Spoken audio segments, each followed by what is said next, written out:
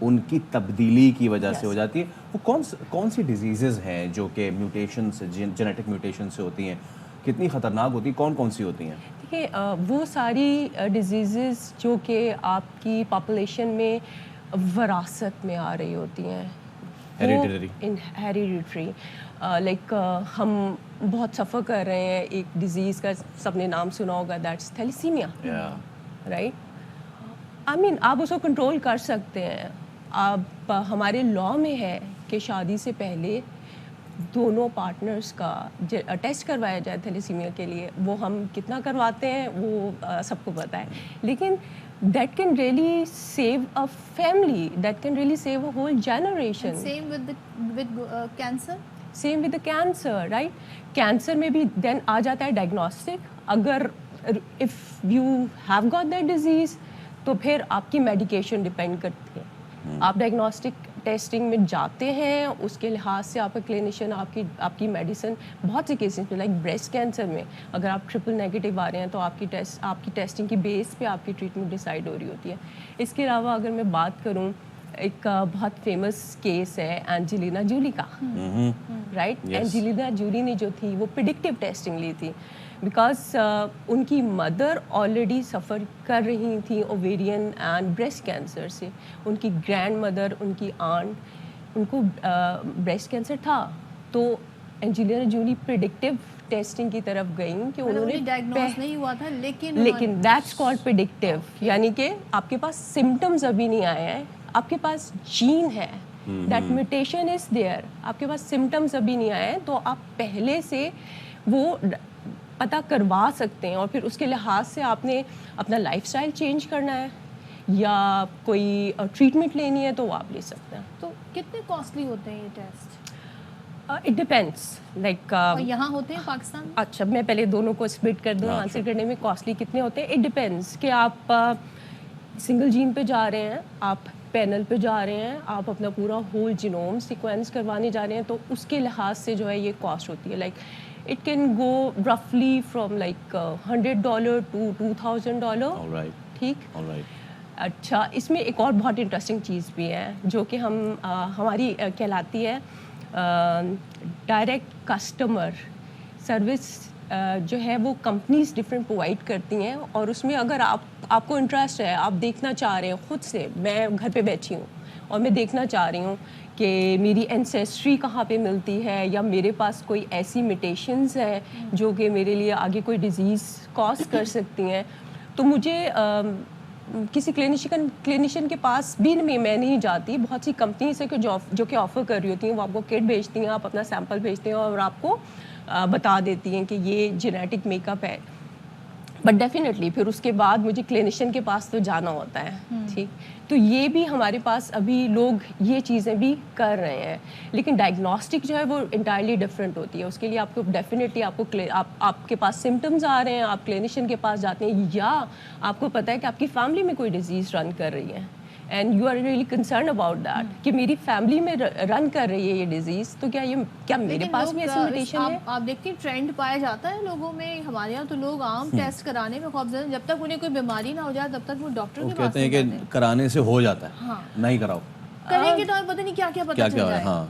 ہاں میرے خیال میں یہ ٹائم کے ساتھ ساتھ چینج ہو رہا ہے پرسپیکٹیو. جتنی زیادہ لوگ لٹریٹ ہو رہے ہیں, اور اس میں سوشل میڈیا کا بہت امپورٹنٹ رول ہے, تو میں یہ نہیں کہہ سکتی کہ لوگ بالکل ہی ریلیکٹنٹ ہوتے ہیں. جیسے کہ میں نے ابھی یہ کسٹمر سروس والی بات کی کہ مطلب لوگ خود بھی کروا رہے ہوتے ہیں اپنے لیے, تو آپ یہ نہیں کہہ سکتے کہ لوگ نہیں کروا رہے. لوگ کروا رہے ہیں, یس ڈیفینیٹلی تعداد کم ہے, لوگوں کے پاس اویئرنیس ہے, لیکن اویئرنیس کی اسی طریقے سے چیزیں چلتی رہیں گی تو لوگ جو ہے وہ کرانا مزید کریں گے. Thank you so much doctor صاحبہ, it was a pleasure talking to you. تو اب دیکھیں میڈیکل سائنس اتنی ترقی کر چکا ہے کہ آپ کو اگر کوئی ڈیزیز نہیں بھی ہے اور اگر آپ اسکریننگ کرا لیتے ہیں, اس چیز سے ڈرے نا, خدا نہ خواستہ اللہ سب کو صحت مند رکھے, سب کو صحت یاب رکھے. اور اگر کوئی چیز آ بھی جاتی ہے, موت برحق ہے, بیماری بھی اسی طریقے سے خدا کی طرف سے, تو یہ ایمان رکھے کہ اگر بیماری آ رہی ہے تو لینی بھی اس نے ہے, بس یہ کہ آپ نے اپنا بہت زیادہ خیال رکھنا ہے. اب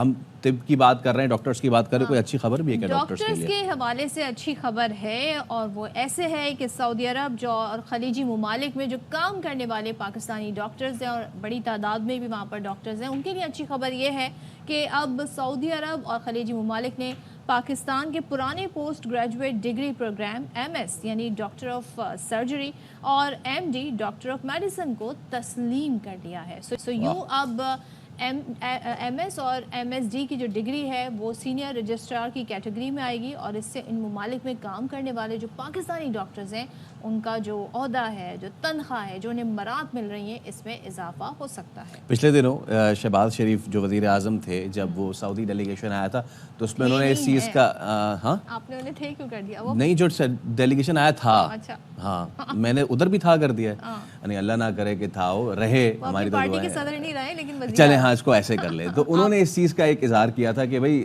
ایسا کوئی سعودیہ میں ایسا کوئی بھی شخص نہیں ہوگا جس نے پاکستانی ڈاکٹر سے اپنا چیک اپ یا علاج نہیں کرایا ہوگا. اس کا بھی مطلب یہ ہے کہ بڑی تعداد میں پاکستانی ڈاکٹرز جو ہیں وہ وہاں پہ ہوتے ہیں. تو لیکن اب اچھی خبر ہے ان سارے ڈاکٹرز کے لیے بھی کہ 2016 سے ان ڈگریز کو تسلیم کروانے کی کوشش کی جا رہی تھی. MDS ڈینٹسٹری کو پہلے ہی تسلیم کیا جا چکا ہے. اب ہوگا کیا, ہوگا یہ کہ اس اقدام سے سعودی عرب میں کام کرنے والے 3000 جو ڈاکٹرز ہیں پاکستانی وہ مستفید ہو سکیں گے. تو چلیں بھائی, آپ لوگوں کے لیے اچھی خبر ہے, عہدہ بھی بڑھ گیا, آپ کا تنخواہ بھی بڑھ گئی, اللہ کرے سب کا ہو یہ, آمین. سب کے عہدے بڑھے اور سب کی طرح بڑھے, آمین ثم آمین. اچھا, اب جب ہم اچھی خبریں دے ہی رہے ہیں تو بڑی اچھی سی خبر ایک آئی تھی کراچی والوں کے لیے, وہ یہ کہ روٹی کی قیمت کم ہو گئی تھی, اور یہ سرکاری نرخ جو سامنے آئے تھے کہ کراچی میں سستی روٹی جو ہے وہ مل جائے گی, لیکن یہ کہاں مل رہی ہے, یہ ہم بھی ڈھونڈ رہے ہیں. تو شہر قائد کے باسیوں کے لیے سستی روٹی کی تلاش. کمشنر کراچی نے شہر میں تندوری نان 17 جبکہ جو چپاتی ہے اس کی قیمت 12 روپے مقرر کرنے کا نوٹیفیکیشن جاری کیا تھا. لیکن جیسا کہ ہوتا ہے, اور اس لیکن سے آپ سمجھ گئے ہوں گے کہ سرکاری قیمت پر نان اور چپاتی فروخت کرنے سے انکار کر دیا گیا ہے, اور انتظامیہ نے سرکاری نرخ کی خلاف ورزی پر کارروائیاں کرتے ہوئے 3 تندور کو سیل بھی کیا ہے. اب ترجمان کمشنر کراچی نے ڈپٹی کمشنرز کو روٹی کے سرکاری نرخ سختی سے نافذ کرنے کی ہدایت جاری کر دی. اچھا, اور تاجر اتحاد کے جو چیئرمین ہیں, اور کراچی تاجر اتحاد کا عتیق میر, وہ کہنا ہے کہ بھائی سرکاری قیمت میں روٹی فروخت کرنے پہ یہ تندور مالکان جو ہے وہ آمادہ نہیں ہے, اور تمام تر چیزیں جو ہے چیک کی جائیں گی. اچھا, اب اس ریٹ پہ مل رہی ہیں کہیں یا نہیں مل رہی ہیں, اسی حوالے سے ہمارے نمائندے افضل پرویز ہمارے ساتھ موجود ہیں, ہم ان سے کر لیتے ہیں. افضل پرویز, ایک تو وہ نرخ جو سرکار نے دیے, ایک وہ نرخ جن پہ تنور مالکان بیچ رہے ہیں, اور جن پہ وہ بیچ رہے تھے سیل کر دیے گئے, اس کے بعد کوئی فرق پڑا ہے؟ اصل ایشو کیا ہے؟ تنور مالکان کا کیا کہنا ہے کہ وہ سرکاری ریٹس پہ کیوں نہیں بیچ پا رہے چپاتی اور روٹی؟ جی بالکل فیصل صدر, دیکھا جائے تو ضلع انتظامیہ نے ہمیشہ عوامی ریلیف کے حوالے سے خوشخبری تو سنائی ہے, لیکن اس پر عمل درآمد ہوتا ہمیں کہیں دکھائی نہیں دیتا. سب سے مین وجہ یہ ہے کہ جو کمشنر کراچی نے قیمت سرکاری طور پر مقرر کی ہے وہ 120 گرام جو تندور کی روٹی ہوتی ہے اس کی قیمت جو ہے 17 روپے مقرر کی ہے, جبکہ چپاتی جو ہے 100 گرام جو ہے 12 روپے کے حساب سے شہر بھر میں فروخت کرنے کے اعلانات بھی کیے ہیں, اور اس کے حوالے سے نوٹس بھی فراہم کیے گئے ہیں ڈپٹی کمشنروں کو. دیکھا جائے تو تندور مالکان کا کہنا ہے کہ 100 گرام کی جو چپاتی ہوتی ہے وہ بہت موٹی ہو جائے گی, اور اس کی جو کوسٹ ہے وہ بہت زیادہ ہے. عموماً جو ہے فرمائشی چپاتی تقریباً 80 سے 85 گرام آٹے کے حساب سے وہ 15 روپے کی اس کی قیمت پڑتی ہے, تو اس حساب سے وہ 15 روپے کے حساب سے فروخت کرتے ہیں. جبکہ تندوری روٹی ہے وہ اس کے آٹے کا جو وزن ہوتا ہے پیڑے کا وہ 150 گرام ہوتا ہے, جبکہ وہ 20 روپے کے حساب سے شہر بھر میں روٹی فروخت ہوتی ہے. تو اس وقت جو تندور مالکان اور کمشنر کراچی کے درمیان یہ 2 تنازع سامنے آئے ہیں, اور دوسری طرف جانب دیکھا جائے تو تندور مالکان کا کہنا ہے کہ جو گندم کی قیمت اور جو آٹے کی قیمت میں جو اضافہ ہوا تھا اس میں 3000 روپے بڑھے تھے, لیکن اس میں 1500 روپے مزید کم کیے گئے ہیں, جبکہ آٹے کی کوالٹی ہے وہ برقرار نہیں رکھی گئی, اس کی قیمت کم ہے. دیکھا جائے تو آٹے کی وہ کوالٹی نہیں ہے جس حساب سے دیکھا جائے سنا گیا تھا کہ آٹے کی گندم بہت اچھی ہے اور آٹا اچھا فراہم کیا جائے گا, لیکن